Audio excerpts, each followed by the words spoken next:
Bonjour Baptiste René. Bonjour. Merci de nous recevoir ici au centre d'entraînement de la Bastide, le centre d'entraînement du Nîmes Olympique. Bon, il y a un petit peu de vent aujourd'hui, on avait un peu plus de chance la semaine dernière avec votre coéquipier Anthony Briançon.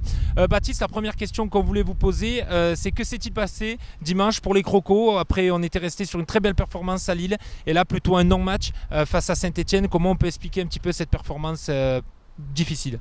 Ouais, c'est vrai que le mot non-match, c'est vraiment le bon mot pour ce match-là. On est passé à côté. Collectivement, individuellement, je pense que voilà, on n'a pas su répondre présent. Peut-être qu'il y avait un peu de crispation par rapport à l'enjeu de ce match, parce qu'on savait que c'était un match important, mais voilà, on a pris une petite claque dans la tête, et des fois, il vaut mieux qu'elle arrive maintenant qu'elle arrive plus tard dans la saison, parce qu'il nous reste plus beaucoup de matchs pour se sauver. La pression, elle va arriver sur tous les matchs. Il va rester, on va dire maintenant, 7 finales. Il va falloir la gérer aussi, voilà, cette pression, puisque là, il y a Brest, Strasbourg qui sont des concurrents quasi directs pour le maintien. Ça va se jouer là-dessus.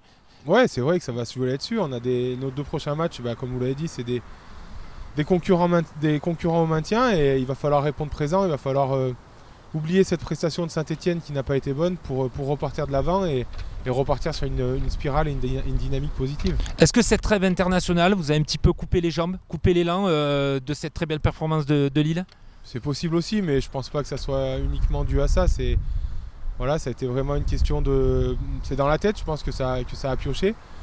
On sortait d'une très bonne prestation à Lille avec un très bon résultat à la clé.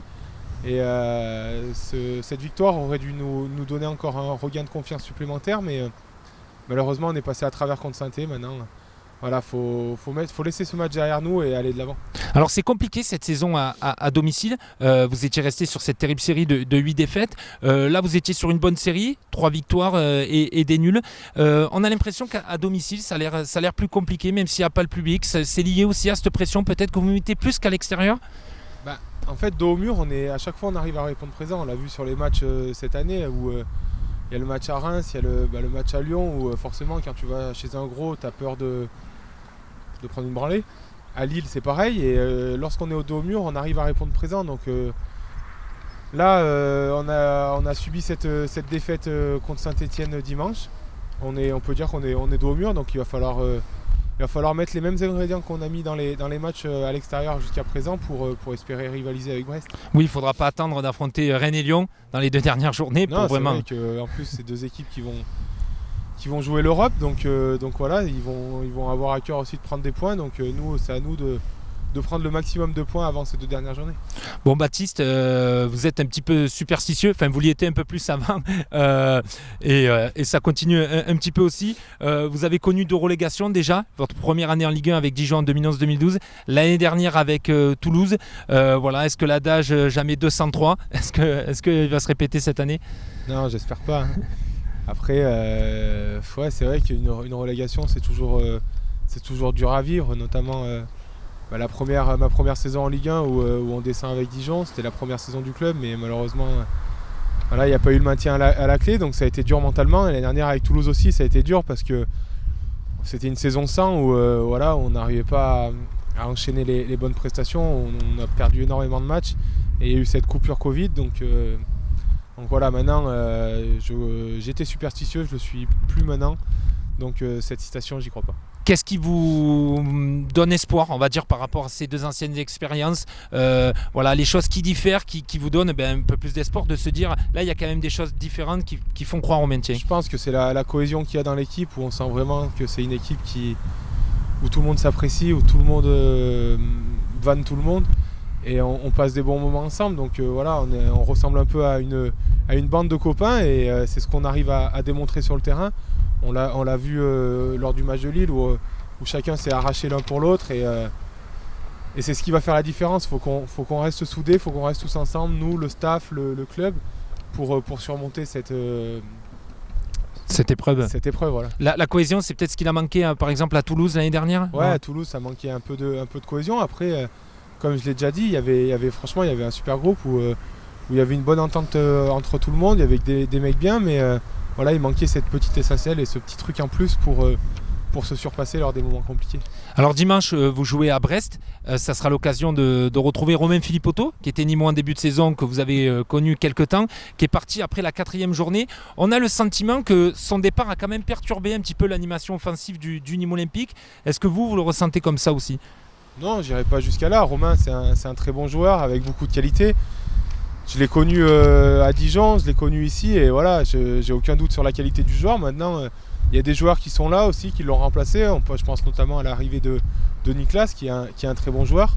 Donc je pense pas que ça ait affecté notre secteur offensif. Même si c'est un très bon joueur, je le répète. Bien sûr. Et justement, à Brest, voilà, vous avez 3 points de retard sur Lorient qui est 17e. Si Nîmes veut se sauver en évitant les barrages, voilà, on a l'impression qu'une victoire est quasi indispensable ce week-end en Bretagne. Ah oui, bien sûr. Là, maintenant, tous les matchs, comme on l'a dit, il va falloir les prendre comme des finales. Et, il va falloir prendre ce match comme le match du maintien à chaque fois. Il nous reste 7 matchs, 7 finales. Et il va falloir en gagner le plus possible pour espérer se maintenir. Et sans passer par la case barrage. Après, si on doit passer par la case barrage, on passera par là. Mais voilà, l'objectif, c'est clairement d'atteindre cette 17e place.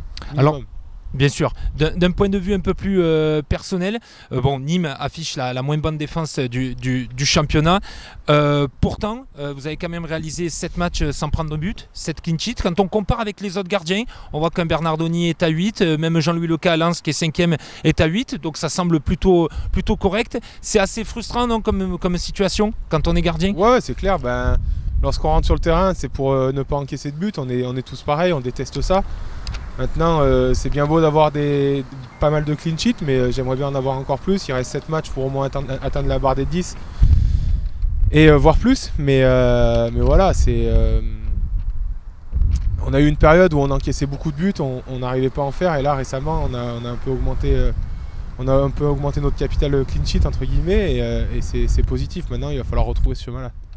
Au-delà donc du maintien évidemment qui est l'enjeu collectif, mais plus personnellement, voilà, c'est le petit objectif perso, c'est d'atteindre ces 10 matchs, ces 10 clean sheets. Ouais, c'est ce que je m'étais fixé comme objectif avec un de vos confrères en début de saison. Maintenant, si je peux en faire 14 en tout, je n'en voudrais pas, bien sûr.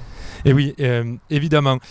Et du coup, vous avez le sentiment, même si Nîmes a encaissé 58 buts pour l'instant, d'avoir fait une saison plutôt correcte. C'est vrai que souvent on a dit Baptiste a permis de garder des points sur des actions cruciales en fin de partie. Vous avez le sentiment quand même d'avoir fait le boulot, c'est compliqué. Mais... Ouais, c'est compliqué. J'ai encaissé quand même pas mal de buts. J'aurais aimé faire mieux sur certains matchs. Maintenant, j'essaie de toujours faire de mon mieux, de donner le maximum sur le terrain pour aider les coéquipiers et je suis pas du genre à tricher, donc je donne vraiment tout à chaque fois. Maintenant, c'est vrai je le répète, mais on a encaissé pas mal de buts, c'est ce petit regret que j'ai, mais maintenant, il faut pas s'attarder sur ça et il faut passer outre parce qu'il nous reste, encore une fois, 7 matchs. Et sur ces 7 matchs, ils vont être décisifs et ça va être à moi d'encaisser le moins de buts possible. Alors c'est vous qui avez gardé les buts du Nîmes Olympique toute la saison, mais au quotidien, vous travaillez avec Lucas Dias et Amjad Nazi. Voilà, comment ça se passe avec ces jeunes pousses? Ça se passe super bien. On a une super entente entre tous les trois. On bosse, on rigole et on arrive à faire la part des choses. Donc voilà, franchement, c'est un pur bonheur de pouvoir travailler au quotidien avec eux.